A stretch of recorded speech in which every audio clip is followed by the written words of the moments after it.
Today we'll look into how to set up a hand-drawn 3D axonometric of your plan in Morpholio Trace app. And this is a slightly different way from using the conventional CAD underlay and then drawing over it. Using 3D axonometrics is actually a much easier way to help others to visualize space. So I'll start out by creating a new blank file, tap on import image above the layers, select the image and load it up.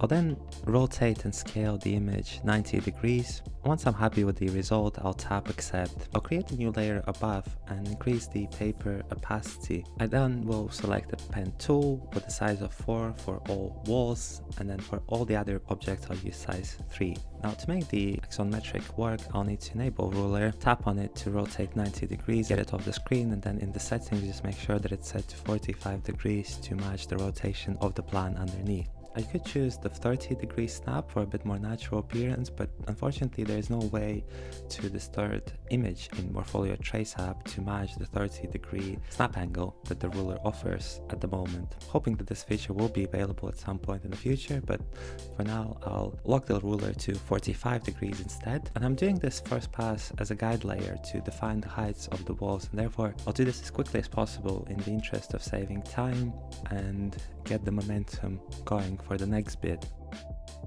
For the next pass I'll continue tracing, but this time on a new layer and with a bit more accuracy.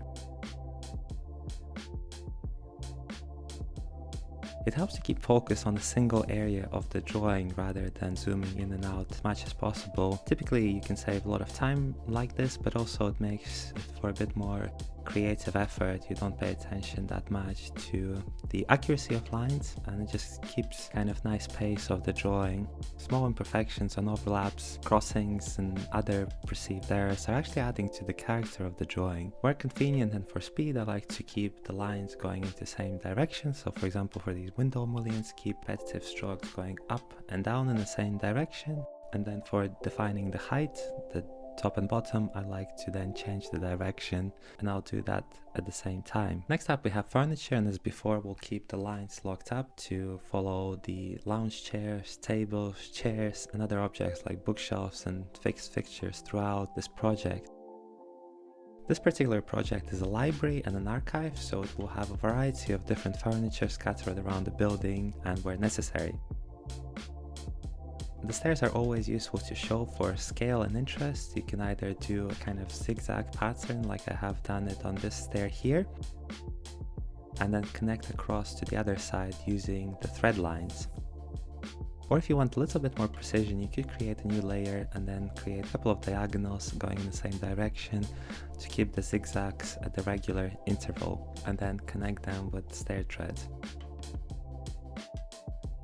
As before, just because these are more fine objects doesn't mean we have to spend more time and be more precious with these furniture bits. Again, we should keep the momentum going and accept small imperfections and errors, because as before, they'll add to the interest.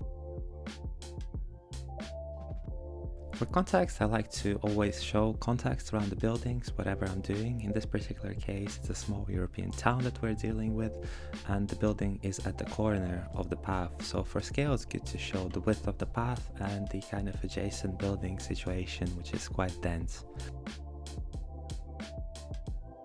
Lastly, I'll always like to add texture simply for interest. Actually, in this case, it also helps to bring attention to the public spaces of the building.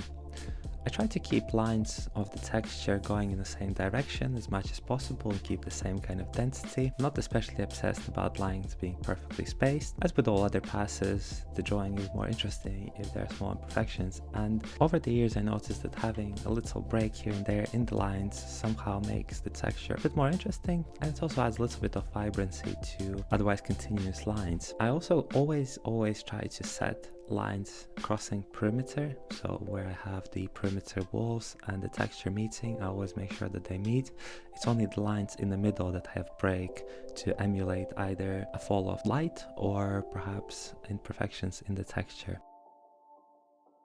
And the same principle applies for the color. Only the main building kind of spaces are drawn over with a soft brush tool. I erase the excess for clarity, and for each color pass in Morpholio I use a new layer just to give me a little bit of control over the opacity.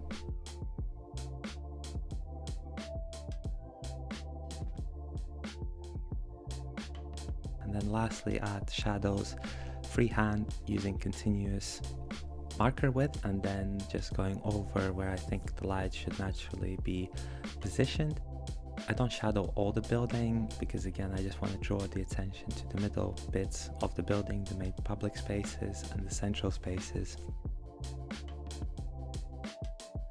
And because the opacity of these lines is kind of reduced, it doesn't bother me too much. They're drawn using freehand approach as opposed to being locked to a ruler.